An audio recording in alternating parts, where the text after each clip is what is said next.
From under the Gold Dome in Charleston, this is the West Virginia Capitol Report. Welcome back to the Capitol Report, where we're coming to you from the 2017 AFT State Convention at the Charleston Marriott. And again, for this segment, we're joined by two additional professional educators, Mr. Greg Merritt, who is the president of AFT in Wood County, and also the secretary, state secretary of the AFT, and also pleased to be joined by Mr. Fred Albert, who is the president of the AFT here in Kanawha County and the state treasurer for the AFT. And gentlemen, welcome to the Capitol Report. Thank you. And again, a great convention. Taking a look at your agenda, looks like a lot of issues reviewed and discussed. The importance of those workshops, that's part of staying current with a lot of issues, I guess, that face educators in the state of West Virginia. Yes, right. Absolutely. And I guess you all had the opportunity to talk to some of your colleagues about specific issues and concerns facing educators. And Greg, I guess the positive energy is important. There's just a lot of negativity that kind of tends to be pervasive in the world in which we live, but the importance, I think, of creating that type of a positive environment in our schools, in our communities, that's an important part of education. Absolutely.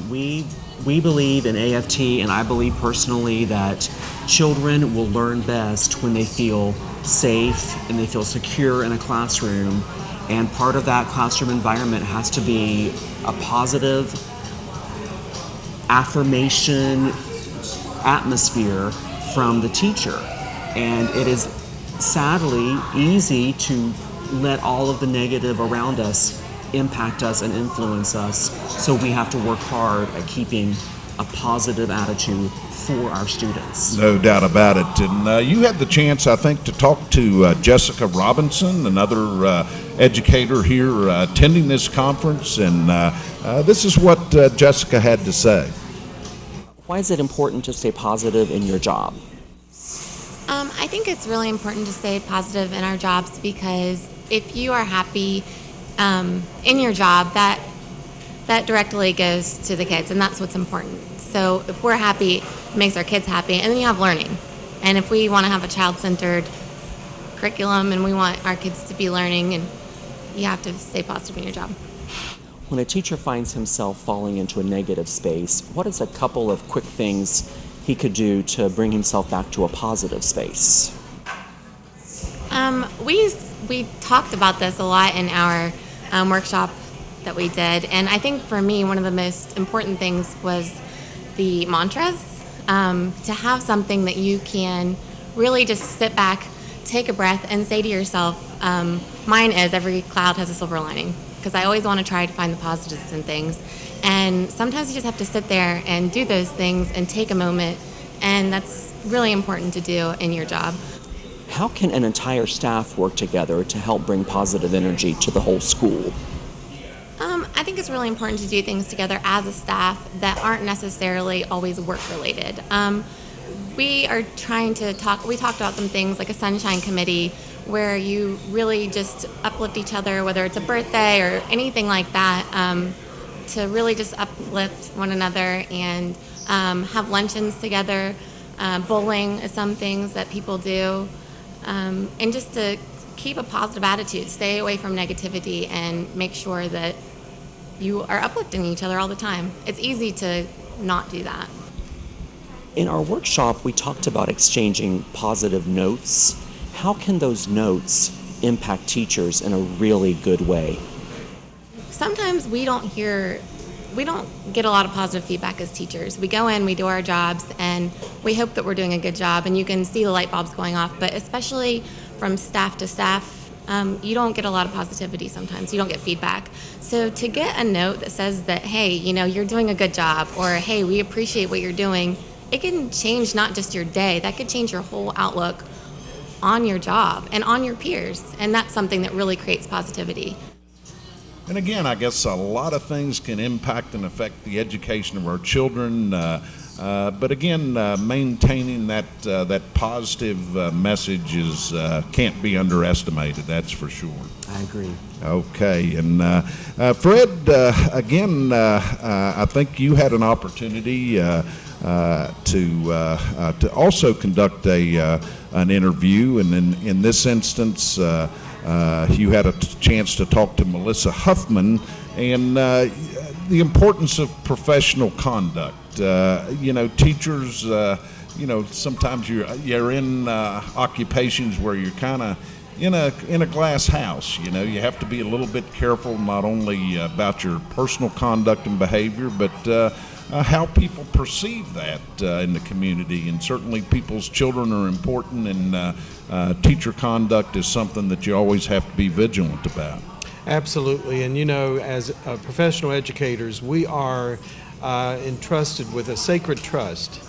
Teaching children and being with children of all ages, pre-K through 12th grade and beyond, we take that very seriously.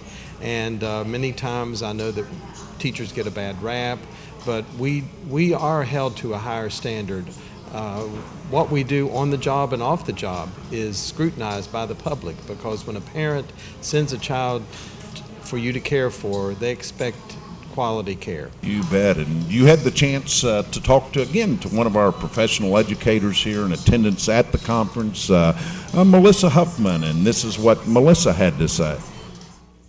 Melissa, what can educators do when it comes to decorum with students and social media? It is our responsibility as teachers to maintain always a high level of professionalism with our students. In addition to that, I think the ability to avoid the appearance of impropriety is the number one thing that we must remember, especially with social media. There are other outlets that we can use with our students other than Facebook, Twitter, those types of accounts that are classroom related, school related only, which are also good ways of communication with our parents, such as Edmodo. Our new program, Schoology, here in Kanawha County is a great way to communicate with parents without getting into the realm of social media with Facebook and Twitter and those types of things. Do you feel somewhat restricted in your classroom when it comes to technology and students recording on their cell phones or electronic devices? Does that restrict your interaction with them? I believe that all teachers, again, we all must maintain a high level of professionalism in our classroom. That being said, everybody has an off day. And I think in some ways that issue is always in the backs of our heads while teaching or going forth with our classroom management techniques. But again, they can also be used as a good tool. If a child forgets its iPad or something's wrong with the technology in the classroom, then we can have the student use that phone, if they have a smartphone, to Google information or to research information that we're using. So it has a good and a bad connotation with it. How should county school boards deal with the issue of alcohol and drug dependence among some of their school employees? County school boards have the right, if they feel that an employee is impaired and not able to fulfill their duties in the classroom, to do a drug test based on suspicion. And an employee, I feel, should know what a medication is capable of doing, and if they feel that that medication is impaired, then they need to inform their administrators and deal with it on that level. Again, Fred, it's important, I think, in any profession, that you maintain the integrity of that profession. And certainly, I guess, teachers have a high level of responsibility to maintain, conduct that really can be considered beyond reproach. Absolutely, and that's the great thing about AFT. AFT promotes professionalism. AFT has some of the best professional development ever. And we try to keep that in front of our members at all times, that we must rise to a higher level and always be the professional in the classroom. You bet. Okay, we're going to go ahead and take a quick break and be right back, so stay with us. This is the West Virginia Capitol Report. Funding for the West Virginia Capitol Report is brought to you by Mark A. Hunt and Associates and by the AFL-CIO of West Virginia. Welcome back to the Capitol Report as we close out today's show, and real pleased to be joined by a good friend, the president of AFT West Virginia, Christine Campbell. And Christine, just a real pleasure to be at this convention.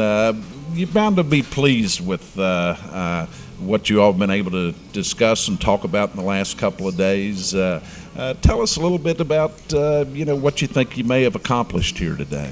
Well, we had a really great convention. We had an amazing turnout of people all over the state, teachers, service personnel, and state employees that came together to talk about what's happening in the union and to talk about our professions. And as you've seen through this show, we do a lot of professional development at the convention. And it's an opportunity to pass resolutions, to have people improve their craft, to talk about some of the challenges that we face in public education and state agencies. And it really was an amazing event. We actually chartered 4 different service personnel locals at this convention this year. So we now have an additional chapter in Mon County, in Marion County, in Nicholas County, and Mingo County. Absolutely. Well, again, congratulations on an outstanding convention, and please keep up the good work. Nothing more important than the education of our children, the performance of services for the benefit of our public. Again, the AFT, the largest teacher organization, school service personnel, and state workers, important voice for working families in the state of West Virginia. So thanks for joining us on the Capitol Report. And thank you for having us again, Bill. Okay, that's going to do it for this broadcast. Again, to our viewers, I'd like to thank you all for tuning us in each week for the West Virginia Capitol Report. Goodbye, everybody.